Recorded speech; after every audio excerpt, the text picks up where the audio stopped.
Hello, welcome to Raymond Castile's Basement of Horror.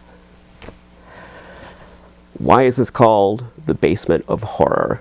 Well, I am a monster toy collector. I collect monster action figures and model kits and so on, monster masks. I collect monster movie posters. So there's that. But more importantly, it's the basement of horror because my basement is a mess. I wouldn't call myself a hoarder because upstairs the living conditions are very nice upstairs for the most part. But downstairs it is just total hoarder's monstrosity. Boxes and boxes on top of boxes and shelves full of masks with bags over them and more boxes shoved into every nook and cranny. So it's just an unpresentable disaster area.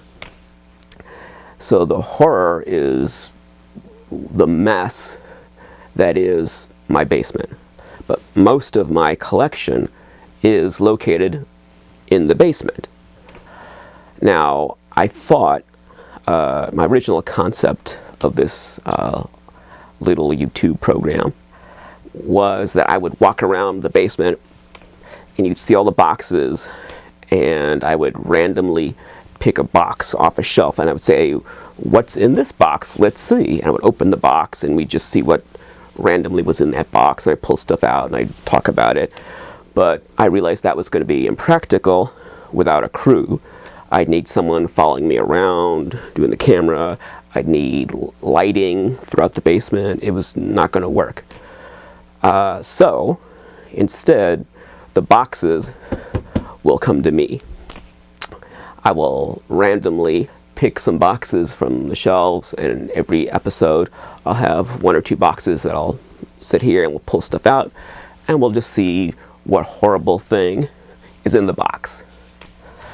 Now this episode is an introduction, just letting you know what is this stupid show about. I've been collecting seriously since 1989. Now I dabbled a little bit prior to that, but I started collecting in earnest in 1989. The Batman movie kind of helped because a lot of people kind of had collecting fever that summer. But the main thing that really triggered it was I'm a big Doctor Who fan, and I was visiting my grandparents' house in Collinsville, Illinois. It's they're both passed away, but so someone else owns the house now. But they lived in Collinsville, Illinois, in a little home, and I walked from their house to Main Street and visited Fantasy Books. I think that was the name, or the Fantasy Shop. I can't remember. But it was a comic book store. So I walked. It was like a mile or so from the house. Walked to Main Street to visit this comic book store, and inside the shop, I saw Doctor Who toys. These were the DePaul Sylvester McCoy era Doctor Who toys. I'd never seen Doctor Who toys before. And I felt like I just had to own these, being such a big fan. But there was this TARDIS playset, which we might see that. It's not here right now. We might see that in a future. I still have it. We might see that in a future video. But there was this TARDIS playset, and it was $100. Now, I had a little part-time job where I made like $25, maybe $40 a week, in that range. So $100 for a toy, that was ridiculous. I'd never done anything like that before. And I don't know what came over me, some madness. But I guess I must have had a credit card. I don't know how I paid for this thing. But I bought this $100 Doctor Who playset. It was nuts. I mean, at that time, $100, it might as well have been $10,000. It was that crazy for me at that time to have done something like that. And I also bought a couple other Doctor Who figures as well. So I carried these toys. I walked all the way back to my grandparents' house. Here I am walking up and down these hills and like over the hills and through the woods to grandmother's house, carrying this stuff in my hand. And I arrived, and my grandparents didn't know what to make of this. It seemed like I lost my mind. And I did open the toys, and I didn't play with them, but I messed around with them and displayed them.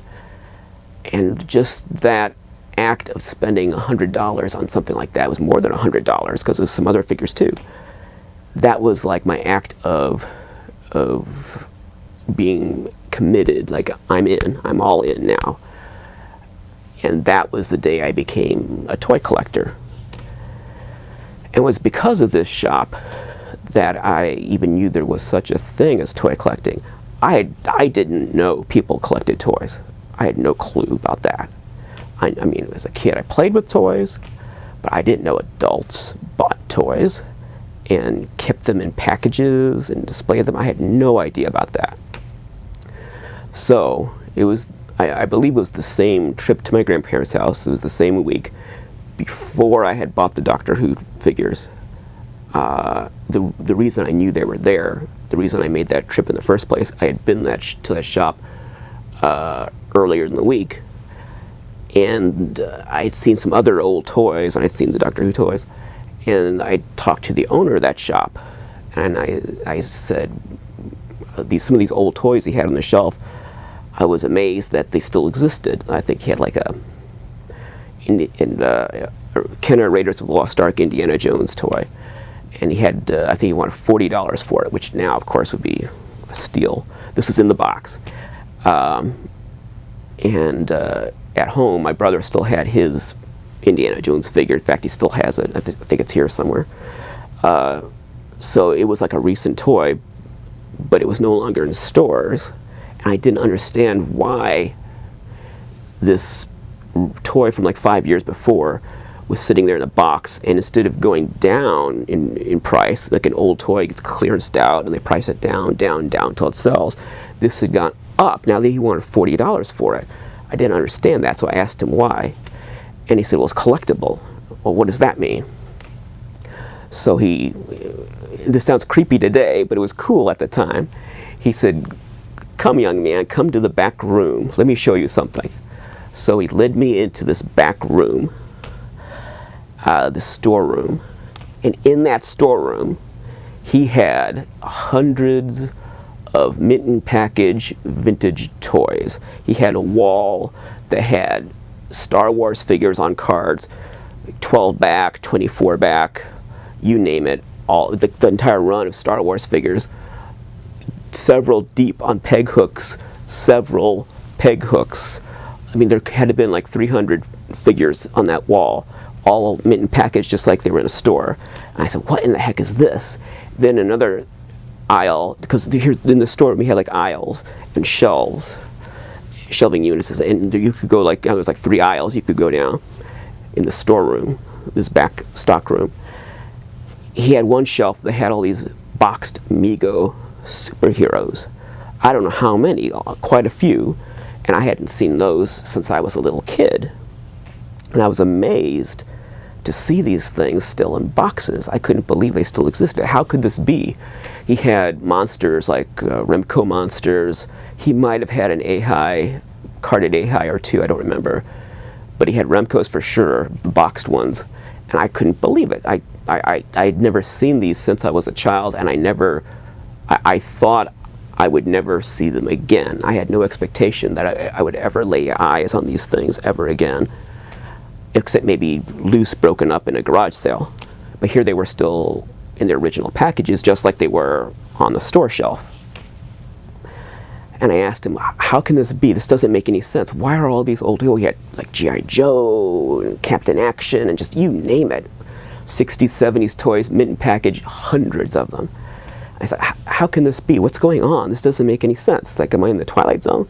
And he explained, well, I'm the man ran the store said, "I'm a toy collector." What does that mean? Well, I collect these things. I collect them in the box and I keep them. Oh, explain that to me. And he spent about an hour explaining to me what toy collecting was. And he said these things, they go up in value. Like this Mego here, this is like $100, and like this one is like $200. And like blew my mind. I couldn't believe that. It made no sense to me. The value of a toy just went down. When you opened it up and you played with it, it was like 50 cents. If it was still in the package, it was old and needed to be clearanced out for like with a red sticker for 99 cents. I did not understand the idea that an old thing would go up in value. That made no sense to me. But he explained this whole world of toy collecting, and it just captured my imagination. It never occurred to me that anything like that existed, or that you could do that, or that as an adult, toys could somehow be part of your life, still as an adult. Never occurred to me. And I came out of there thinking, I didn't think I'm going to do this, I'm going to be a toy collector. But the seed had to be there. I mean, the gears were turning. And I remember there was for some reason I zeroed in on Captain America. This box Captain America Mego. My brother really likes Captain America, and I don't know if I thought I was going to buy it for him, or I don't know why, but for some reason I zeroed in on that toy, and I said, "How much is this?" Like I was going to buy that, and he said, "Well, it's $200 or something." And I go, "What? Are you kidding me?" And I thought, well, I'm gonna find one of these, this Captain America. He said, "Oh, you can't find him. He's one of the rarest ones." I mean, at the time, he was considered rare. He said, "Captain America, this is one of the rarest ones. You're never going to find that." And I think that challenge, like, you can't do this. You'll never find that. I walked out of there thinking, I'm going to find that. And for sure, within just like 90 days, I had a box Captain America. So I think that was part of it, just telling me that there was something I couldn't do. That was part of the inspiration for going from that, not just buying that one, but collecting toys in general. It was all that shop. It was that visit. If I had never visited that shop, I would never have become a toy collector. That was what started it. I mean, there were some things like, I'd bought some boglins, which you'll probably see in one of these videos. I bought some boglins and kept them in the box, and I bought some Lantern family pumpkins for Halloween one year, and I kept those in good shape. And I think when the RoboCop toys came out, I bought a couple of those. So there were a few little things leading up to this where I was buying, like every year, a couple of toys for whatever reason. Something would strike my fancy. But this trip to this shop, that was the thing that really made me a toy collector. I walked out of there. I walked in, not even know what toy collecting was, and I walked out a toy collector. So that brings us to this little YouTube series. Why do I want to do this YouTube series? Well, I've been on YouTube a few years. I've got music videos. I've got a mask collecting series, Tomb of the Topstones. This is going to be different in that you're going to see me sitting here talking about the toy. And I don't know why I wanted to change that format. I just wanted something different. Tomb of the Topstones is going to stay the way it is. But I've seen other toy collecting videos, and I guess I said, hey, I can do that. And it seemed like they weren't, something about them wasn't satisfying me, or I wasn't seeing what I wanted to see in the other toy collecting videos. So I said, well, I'll do my own toy collecting videos, see how that goes. But also because years ago, I was very, very involved with the toy collecting community. I mean, sometimes I think my career took a back seat to toy collecting, and probably I was too involved with it. I was a moderator of an online discussion forum called the Universal Monster Army, and that became a big part of my life. And through that group, we did a traveling toy museum where we went to conventions throughout the country and set up this museum-style display where we showed these vintage monster toys. And that was a lot of fun. It was a lot of work and a lot of expense, but also a lot of fun. And I had a sense of fellowship with the people involved with that. And I kind of miss that. But I miss having one foot in the toy collecting world. I really have been out of it. I still buy toys, but not like I used to. And I'm probably never going to collect toys as avidly as I used to. Things change, life changes, economy changes. Just all kinds of things are different now. But there's still a desire to be more involved with that hobby, or to kind of get back into it to some degree, if not buying and selling toys, then at least being a voice in the hobby. I used to be a voice in the hobby, and I'm not a voice anymore. And I kind of miss that. So in some small way, I think this will be a way to sort of put my foot in the door again and be part of the hobby. Now, as I said, my basement is a mess. So the basement of horror is the basement of horror because it is horribly messy. So most of the time with these kinds of videos, you see the person sitting here and he's talking about a toy, and then behind him is his collection. It's nicely displayed, and you'll see, shelves, and they're all on display back there. And it's his house, or his bedroom, or his living room, or his basement, or something like that. And if I had that, you'd be seeing it here too. I don't have that. I have a mess. So instead, I looked around the basement and I said, well, where can I do this? I don't have any place to do this. There was this one corner where I said, hey, if I move a few things around, I could do it in that corner. So here it is. And you'll notice it's got the 70s style wood paneling. Now this is not 70s style wood paneling. This is actually wood paneling from the 1970s. This has been standing here since the 1970s. This is authentic 70s wood paneling. And you'll notice, hey, I have a pointer, look at that. You'll notice this lamp over here. That is a 60s or 70s lamp that belonged to my mother. My mother, who has passed away, is from Egypt. And I don't know if that lamp came from Egypt or not. I think it did. I think that lamp is from Egypt. So her presence is kind of here through that lamp. And it looks very, very 70s, because it is. This, I don't know if you can see it, this bookcase, this book cabinet, that's also from the 60s or 70s.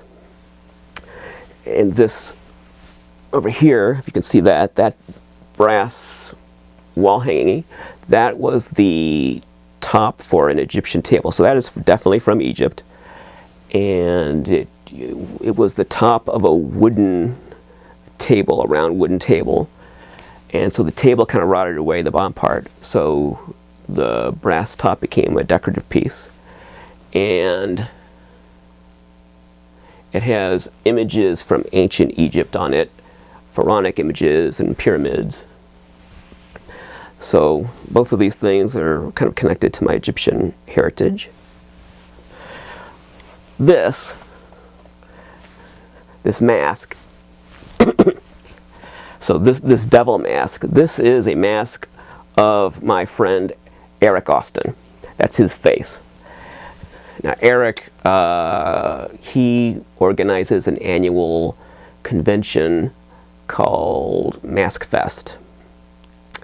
And I used to go to that every year without fail. And that mask of him was sold, I think it was 2 years ago, Mask Fest, this is 2019-18, so Mask Fest 2017, I think, was where this devil mask was sold. I could be off by a year, but I think that's correct. It was just like a little funny thing. I think it was like a fundraiser for the convention. And so this is a way, I haven't seen Eric in a couple of years. And because my work schedule changed, I can't go to Mask Fest anymore because it happens to fall on the same date as an important event where I work, and I have to be there. So I might never see my friend Eric ever again. I don't know. But he's right here in this devil mask. We have some other things. I don't know if you can see them. We have a Stripe and a Godzilla. Now these are not normally sitting here. They're here just for this video because I wanted to put something there that would look, some toys or something that would look right. So I stuck those there. Ordinarily, that's just there's boxes and junk on there. So I think that gives you a good overview of what this is about. Every episode will be opening up a box like this and looking at what's inside. It's going to be very random. I'm sure it'll evolve over time, but my idea at first is that it's just going to be randomly selecting boxes, pulling them open and say, hey, what's this? And just talking, whatever comes to mind, whatever I want to say about it. If it brings back some kind of memories, or maybe just something about the history of the toy, or just whatever I feel like talking about until I run out of things to say. And maybe it'll be cool, maybe it'll be stupid, maybe people will watch it, maybe no one will watch it. I don't know, but we'll find out. That's it for this introductory video. I'm sure it bored you to tears, but I felt like I had to make this first video just an explanation of what in the heck we're doing. The next one will have some toys. Next video we'll open up these boxes and see what's inside. So thank you for watching, and I hope you'll watch more of these as this goes along, and you'll watch some of my other videos, like my synthesizer videos or my mask videos or whatever other stupid things I happen to upload to YouTube. Thanks a lot. Bye-bye.